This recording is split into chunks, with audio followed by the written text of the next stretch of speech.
প্রিয় একাদশ শ্রেণীর বিজ্ঞান বিভাগের শিক্ষার্থীরা, সবাইকে আমার অনলাইন ক্লাসে স্বাগত জানাচ্ছি। বিগত ক্লাসের ধারাবাহিকতায় আজকে আমাদের বিষয় হচ্ছে স্থির তড়িৎ, পদার্থবিজ্ঞান দ্বিতীয় পত্রের স্থির তড়িৎ বিষয়টি। আজকে আমরা বিগত ক্লাসগুলোতে আমরা স্থির তড়িতের মানে ধারক রিলেটেড অনেক কিছু পড়িয়েছিলাম।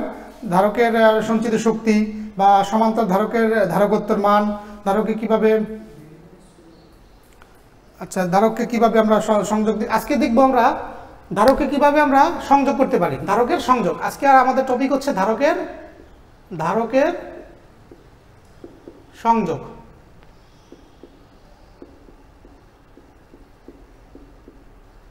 ধারকের সংযোগ বিশেষ কাজে আমরা তো ধারক সম্পর্কে আইডিয়া হয়েছে আমাদের। ধারকগুলোকে কি করে আধান রূপে শক্তি সঞ্চয় করতে পারে। এখন এই বিশেষ কাজে একাধিক ধারককে আমরা ব্যবহার করতে পারি। একাধিক ধারক একত্রে ব্যবহার করার যে কৌশল, এই কৌশলটি হচ্ছে ধারকের সংযোগ বা সন্নিবেশ। এই ধারকের সংযোগ বা সন্নিবেশ দুই রকম হতে পারে। কি হতে পারে? একটা হচ্ছে শ্রেণী সংযোগ হতে পারে, আর একটা হচ্ছে সমান্তরাল সংযোগ হতে পারে। শ্রেণী সংযোগ হচ্ছে সিরিজ কম্বিনেশন, সমান্তরাল সংযোগ প্যারালাল কম্বিনেশন। এখন একটি আমরা শ্রেণী সংযোগ সম্পর্কে ধারণা নিব। এর আগে আমরা বলে নিই, ধারকের ক্ষেত্রে একটা বিষয় আছে, সেটা হচ্ছে তুল্য ধারকত্ব।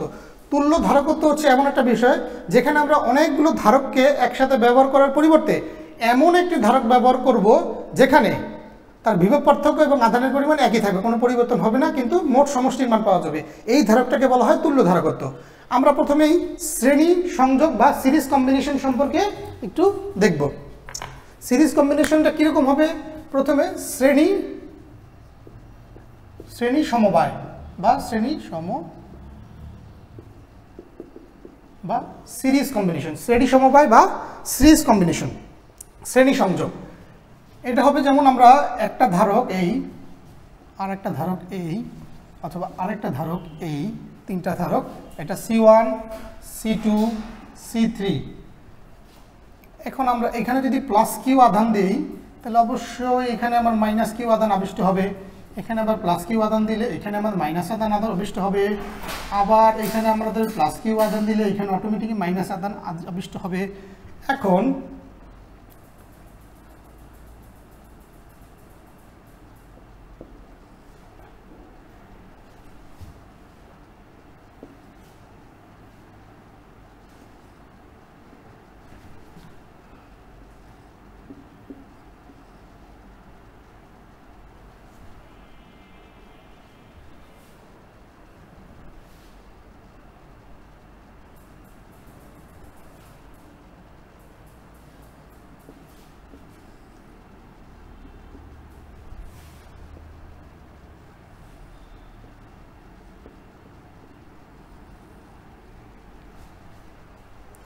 এখানে আমরা একটি সিরিজ কম্বিনেশন দেখব, সিরিজ সমবায় বা সিরিজ সংযোগ, বা শ্রেণী সমবায় বা শ্রেণী সংযোগ বা সিরিজ কম্বিনেশন। এখানে শ্রেণী সমবায় বা শ্রেণী সংযোগটা কাকে বলে?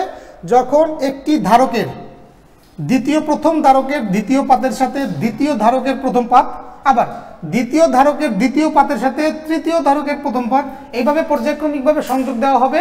সেই সংযোগটাকে আমরা বলবো ধারকের শ্রেণী সংযোগ। এখন আমরা দেখতেছি এখানে তিনটা ধারক আছে, C1 C2 C3।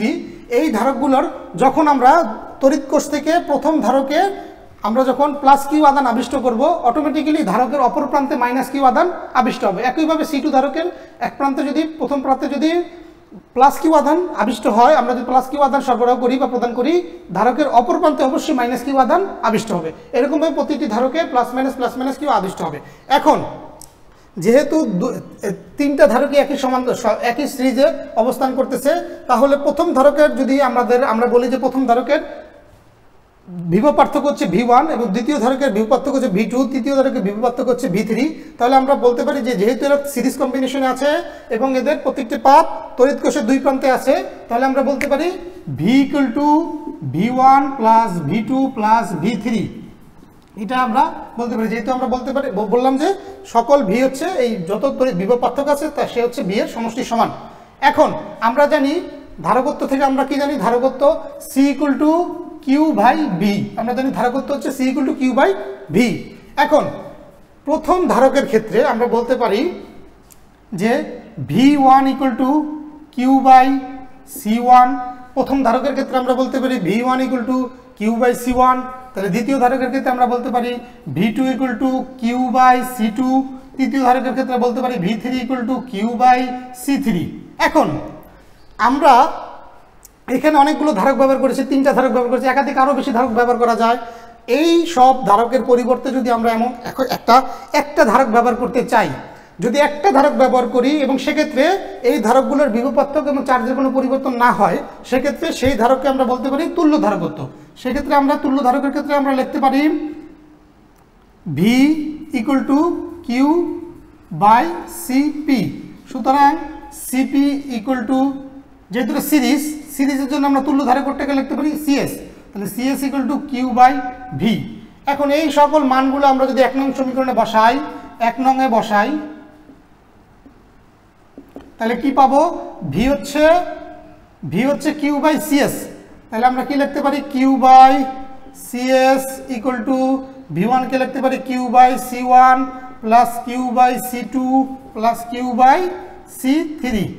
এখন এইটা থেকে আমরা বলতে পারি যে ওই সমীকরণ থেকে আমরা বলতে পারি 1 by CS equal to 1 by C one plus 1 by C two plus 1 by C three. এই হচ্ছে আমাদের সিরিজের সমীকরণ। এখন যদি n সংখ্যক বা অসংখ্য ধারকত্ব থাকে বা ধারক ব্যবহার করি, সেক্ষেত্রে dot dot dot dot CN পর্যন্ত, তাহলে 1 বাই সিএস হচ্ছে 1 by C one plus 1 by C two plus 1 by C three plus dot dot dot 1 by CN. এই হচ্ছে আমাদের শ্রেণীতে সংযোগে তুল্য ধারকত্বের মান সিএস। এখন আমরা দেখতে পাচ্ছি যে সিএস এর মান এই সি ওয়ান সি টু আলাদা আলাদা মান থেকে ছোট। তাহলে আমাদের কাছে যখন একটা বড় ধারক থাকবে, কয়েকটা বড় ধারক থাকবে, কিন্তু আমাদের মানের প্রয়োজন যখন হবে ছোট মানের ধারকের প্রয়োজন হবে, তখন আমরা যদি এটাকে সিরিজ সংযোগ ব্যবহার করি, তাহলে আমরা ছোট মানের ধারকত্ব পেতে পারি। যদি আমাদের কাছে কোনো বড় ধারকত্বের কয়েকটা মান থাকে এবং আমাদের প্রয়োজন হয় ছোট ধারকত্ব, তাহলে আমরা যদি ওই ধারকগুলোকে সিরিজে সংযোগ করি, তাহলে ছোট মানের একটা ধারকত্ব আমরা পেতে পারি। আচ্ছা, এখন আমরা যে সংযোগটা দেখব সেটা হচ্ছে সমান্তরাল সমবায় বা সমান্তরাল সংযোগ। সমান্তরাল সংযোগটা কি হবে? সকল ধারকগুলা এই সিরিজের মধ্যে যেমন একটার পর একটা পাশাপাশি ছিল, সমান্তরাল সংযোগে সকল ধারকগুলো পাশাপাশি না। সকল ধারকগুলো কিভাবে থাকবে? সমান্তরাল সংযোগে সকল ধারকগুলা সমান্তরাল সংযোগ। সমান্তরাল সংযোগ, সমান্তরাল সংযোগ কি হবে? ধারকগুলো 1 2 3,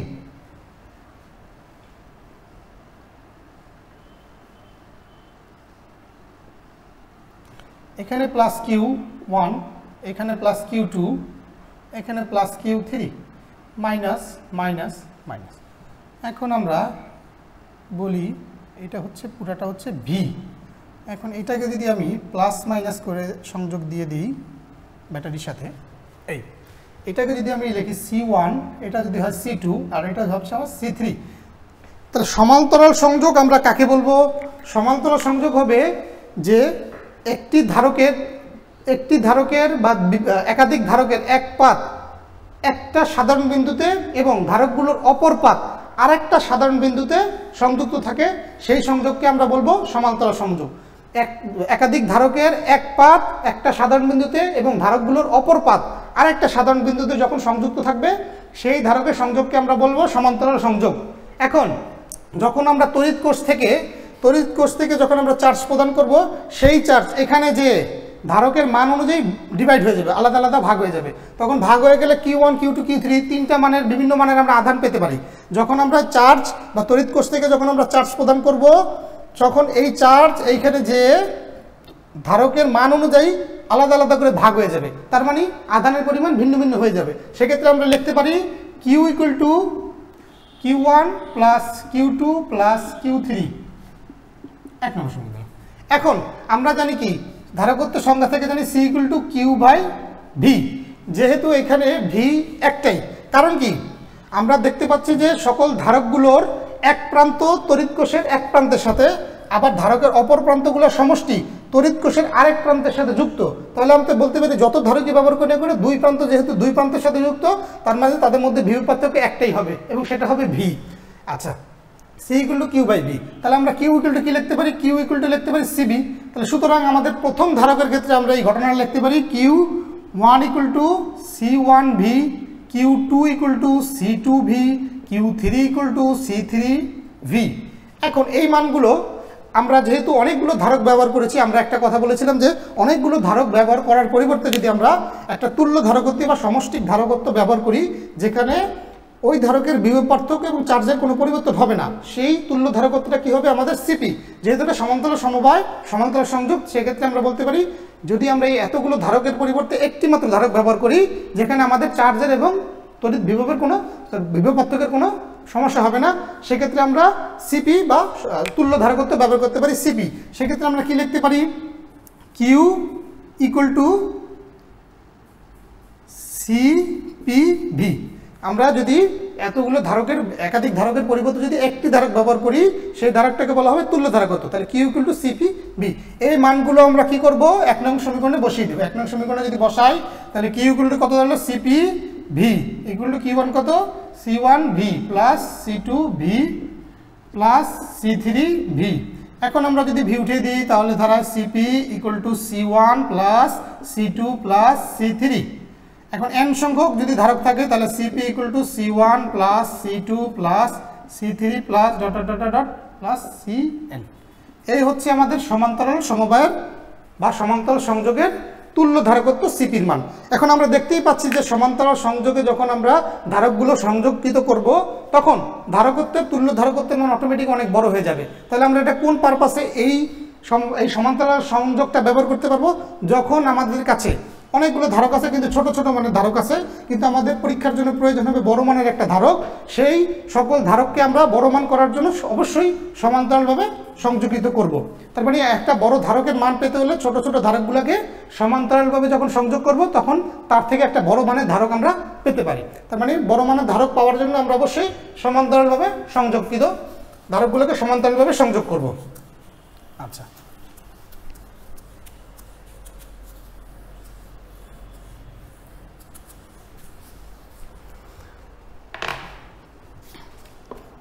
আমরা গত ক্লাসে ধারকের শক্তি সম্পর্কে দেখেছিলাম। ধারকের শক্তি কি বা ধারকের শক্তি সমীকরণগুলো কি হয়। আমরা ধারকের শক্তি থেকে 3 ধরনের সমীকরণ পেয়েছিলাম। U equal to half C V square, U equal to half Q V, অথবা U equal to half Q square by C. এরকম 3টে সমীকরণ আমরা পেয়েছিলাম।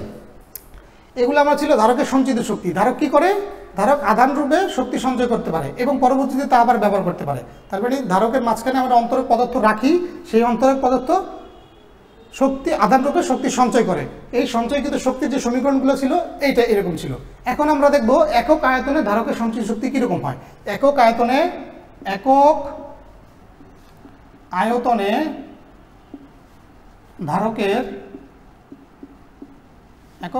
ধারকের সঞ্চিত শক্তি। আমরা তো দেখেছিলাম ধারকের পাত থাকে। এই সমান্তরাল ধারকের ক্ষেত্রে পাত, এই পাতগুলোর ক্ষেত্রফল ছিল আমাদের এ, এবং পাতগুলোর মধ্যবর্তী দূরত্ব ছিল আমাদের ডি। তাহলে এই পাতের আয়তন কত হবে? পাতদ্বয়ের মধ্যবর্তী আয়তন হবে এ ডি, ক্ষেত্রফল হচ্ছে এ আর পাতদ্বয়ের মধ্যবর্তী দূরত্ব ছিল ডি। তাহলে একক আয়তনে ধারকের সঞ্চিত শক্তি কি হবে? ইউ, আমরা যেহেতু ইউ আমরা শিখছি সঞ্চিত শক্তি, তাহলে একক আয়তনের সঞ্চিত শক্তিকে আমরা ইউ প্রাইম বা ইউ ওয়ান বা ইউ টু এরকম দিতে পারি। ইউ প্রাইম হচ্ছে ধারকের সঞ্চিত শক্তি, ধারকের সঞ্চিত শক্তি ডিভাইডেড বাই ধারকের পাতদ্বয়ের আয়তন, ধারকের পাতদ্বয়ের আয়তন। আচ্ছা, ধারকের সঞ্চিত শক্তি আমাদের কি ছিল? হাফ সি ভি স্কোয়ার, আর ধারকের পাতদ্বয়ের মধ্যবর্তী আয়তন হবে এ ডি। এখন হাফ সি ভি আমরা জানি ভি হচ্ছে বিভব পার্থক্য, V equal to E into D. E হচ্ছে তড়িৎ ক্ষেত্র আর ইন্টু ডি হচ্ছে তাদের দূরত্ব।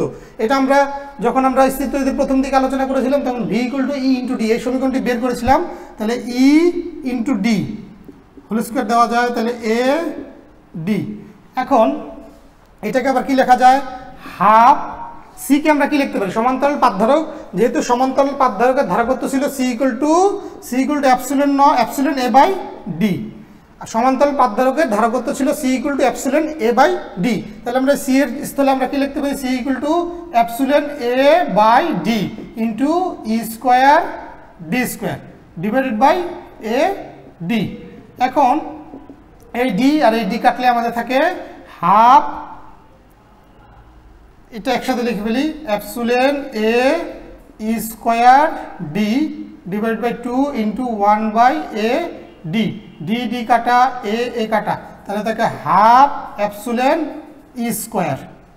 তাহলে ইউ প্রাইম থাকে আমাদের একক আয়তনে সঞ্চিত শক্তি থাকে হাফ এপসিলন ই স্কোয়ার। এখন এইটা যদি কোনো কে তড়িৎ মাধ্যমাঙ্ক বিশিষ্ট মাধ্যমের জন্য প্রযোজ্য হয়, এই একক আয়তনে সঞ্চিত শক্তিটি যদি কে তড়িৎ মাধ্যমাঙ্ক বিশিষ্ট মাধ্যমের জন্য প্রযোজ্য হয়, তাহলে আমরা লিখতে পারি K equal to epsilon by epsilon naught. তাহলে epsilon equal to K epsilon naught. তাহলে সেক্ষেত্রে এই সমীকরণটি কি লেখা যায়, U prime equal to half K epsilon naught E square. যদি এই মাধ্যমটা তড়িৎ মাধ্যমটা যদি বায়ু মাধ্যমে হয় বা শূন্য মাধ্যমে হয়, তাহলে কে এর মান আমরা লিখতে পারি 1। তাহলে ইউ প্রাইমকে আমরা লিখতে পারি half epsilon naught E square. এই হচ্ছে আমাদের একক আয়তনে সঞ্চিত শক্তির পরিমাণ। সঞ্চিত শক্তি একক আয়তনে কতটুকু হয়, একটি ধারকের একক আয়তনে সঞ্চিত শক্তি কি হইতে পারে, তার সমীকরণ হচ্ছে you prime equal to half epsilon naught E square. আচ্ছা, এখন আমরা পরিবাহী, আমরা যেহেতু একটা জিনিস নিয়ে আলোচনা করেছিলাম যে ধারকের, এই যে ধারক, এই ধারকের মাঝখানে আমরা কি ব্যবহার করি, ধারকের মাঝখানে আমরা অন্তরক ব্যবহার করি, কাঁচ তা বা সিরামিক হতে পারে, কাঁচ, সিরামিক, প্লাস্টিক, এগুলো আমরা ডাইইলেকট্রিকগুলো ব্যবহার করি, বা ডাইইলেকট্রিক বা অপরিবাহীগুলো আমরা ব্যবহার করি। কোথায় ব্যবহার করি, দুইটা পাতের মাঝখানে আমরা ডাইইলেকট্রিক ব্যবহার করি। এই দুই পাতের মাঝখানে আমরা ডাইইলেকট্রিক ব্যবহার করি। কেন ব্যবহার করি, কারণ ডাইইলেকট্রিকগুলো আধান বা শক্তি সঞ্চয় করে রাখতে পারে। কেন রাখতে পারে, কারণ অপরিবাহী অন্য অপরিবাহী ব্যবহার করি না কেন, সেই নিয়ে আমাদের কিছু আলোচনা আছে। আমরা আগে একটু দেখি যে অপরিবাহী ও ডাইইলেকট্রিক,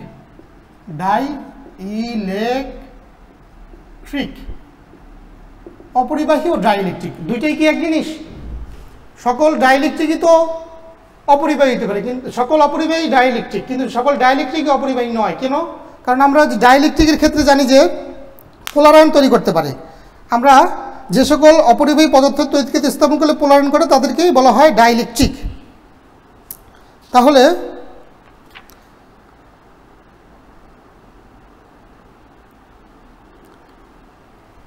এই ডাইইলেকট্রিক আর অপরিবাহী সকল, এই যে ডাইইলেকট্রিকগুলো আমরা ব্যবহার করি তড়িৎ ক্ষেত্রে, সকল ডাইইলেকট্রিকই অপরিবাহী।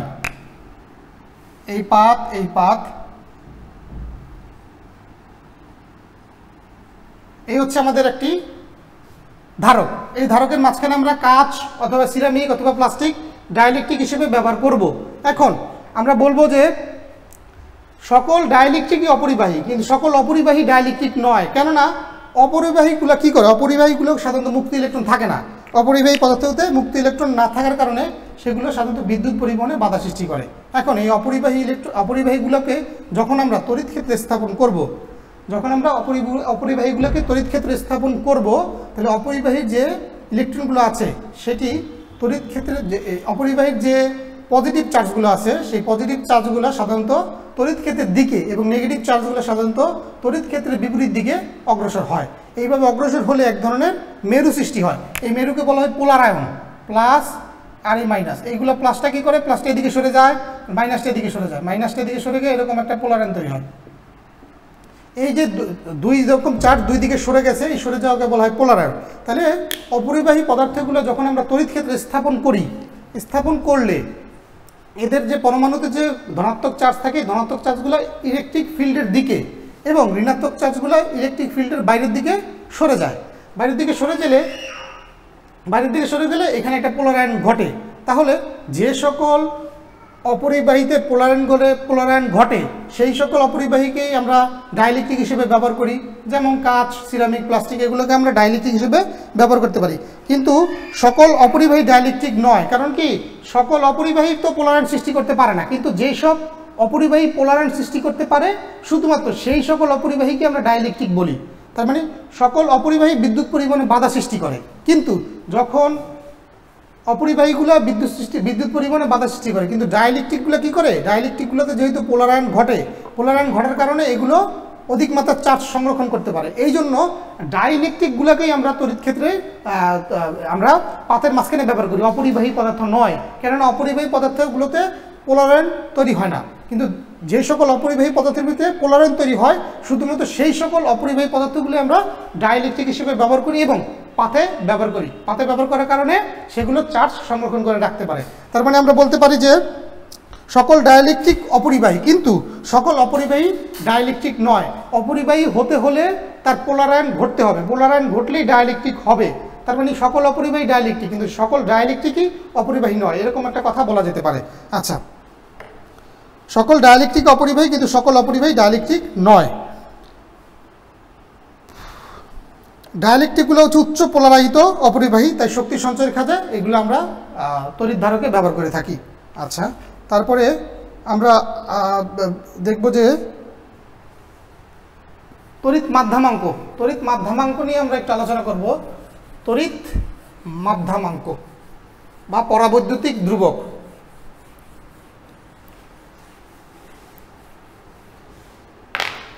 পরাবৈদ্যুতিক ধ্রুবক বা তড়িৎ মাধ্যামাঙ্ক। তড়িৎ মাধ্যামাঙ্ক বা পরাবৈদ্যুতিক ধ্রুবক অথবা ডাইইলেকট্রিক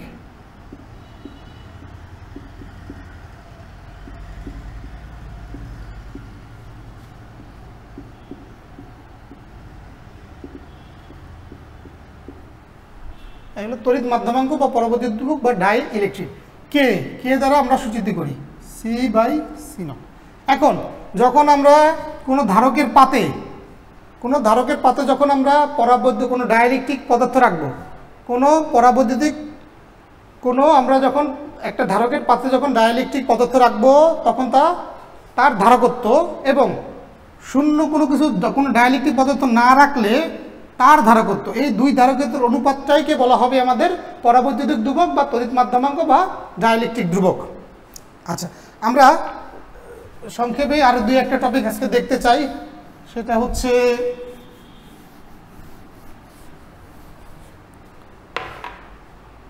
হচ্ছে তড়িৎ flux, electric flux. Electric flux কি? কোনো তলের ক্ষেত্রফলের সাথে লম্বভাবে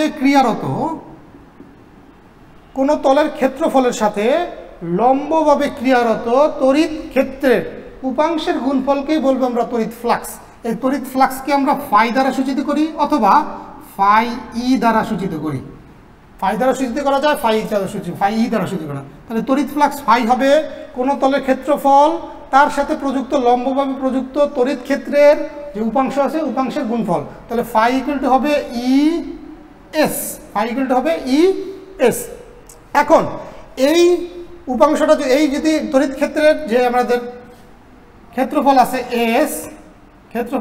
এস, এই এস যদি তড়িৎ ক্ষেত্র যদি লম্বভাবে ক্রিয়াশীল না হয়, তড়িৎ ক্ষেত্র যদি মানে আমাদের এই যে ক্ষেত্রফল এস, কোনো তলের ক্ষেত্রফল এস, এই এস এর সাথে যদি তড়িৎ ক্ষেত্রটা যদি আমাদের লম্বভাবে ক্রিয়া না করে একটু থেটা কোণে ক্রিয়া করে, তাহলে তার একটা থেটা কোণে ক্রিয়া করলো তড়িৎ ক্ষেত্রের বা একটা তলের ক্ষেত্রফলের সাথে তড়িৎ ক্ষেত্র যদি আমাদের লম্বভাবে ক্রিয়া না করে একটা নির্দিষ্ট কোণে ক্রিয়া করে, তাহলে তার লম্ব বরাবর উপাংশ হবে কস থিটা, তাহলে সেক্ষেত্রে আমাদের তড়িৎ ফ্লাক্স হবে phi equal to E S cos theta. এটাকে আমরা কি লিখতে পারি ই ডট এস, কারণ আমরা জানি A dot B equal to A B cos theta, A dot B equal to A B cos theta, তাহলে ফাই ইকুয়াল টু আমরা লিখতে পারি E dot S ES cos theta. এখন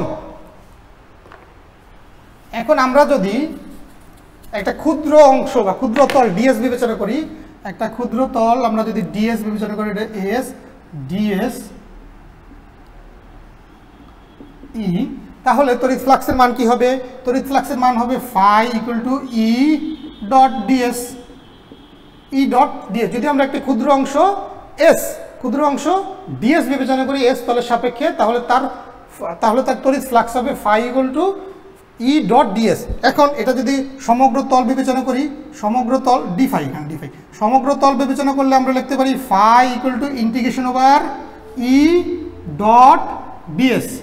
এখন এটা যদি যেহেতু একটা বদ্ধ কল্পিত তল, যেহেতু আবদ্ধ তল, সেক্ষেত্রে আমরা বলতে পারি আবদ্ধ তলের ক্ষেত্রে integral over E dot DS, মানে আবদ্ধ ইন্টিগ্রাল ই ডট ডিএস, এটা আমরা বলতে পারি। এখন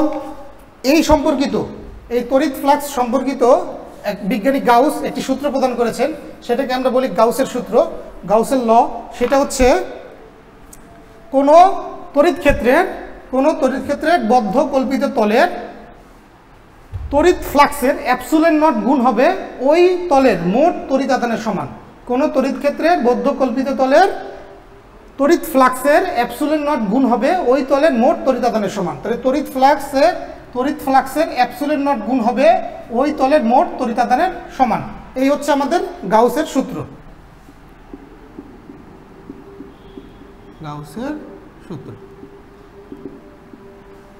তাহলে আমরা এটাকে আবার কি ফর্মে লিখতে পারি? যেহেতু অ্যাপসিলন নটকে আমরা লিখি অ্যাপসিলন নট, আর ফাই যেহেতু আছে ইন্টিগ্রেট ওভার ক্লোজড ইন্টিগ্রাল, যেহেতু এটা বদ্ধ কল্পিত তলের কারণে আমরা দিলাম ইন্টিগ্রেট ক্লোজড ইন্টিগ্রেশন, তাহলে আমাদের আছে E dot DS equal to Q. এখন যদি এটা হচ্ছে মূল সূত্র, গাউসের মূল সূত্র। এখন যেহেতু বদ্ধ কল্পিত তলে কোনো চার্জ না থাকে, অথবা সমমানের পজিটিভ চার্জ অথবা নেগেটিভ চার্জ থাকে, সেক্ষেত্রে আমরা কিউ ইকুয়াল টু 0 বসাতে পারি। তাহলে সেক্ষেত্রে আমাদের integration over E dot DS equal two automatically 0 এসে যাবে। তার মানে ফ্লাক্সের মান এটা হচ্ছে, তাহলে আমাদের এটার মান কিসের মান? ফ্লাক্সের মান, ফাইয়ের মান। তাহলে ফাইয়ের মান অবশ্যই 0 আসবে। যখন চার্জের মান থাকবে না কোনো বদ্ধকল্পিত তলে, সেই তলে ফ্লাক্সেরও কোনো মান পাবো না। এই হচ্ছে আমাদের গাউসের সূত্র সাধারণ রূপ। আজকে আমরা যতটুকু শিখলাম, আশা করি তোমরা বাসায় বসে এইটুকু পড়বে।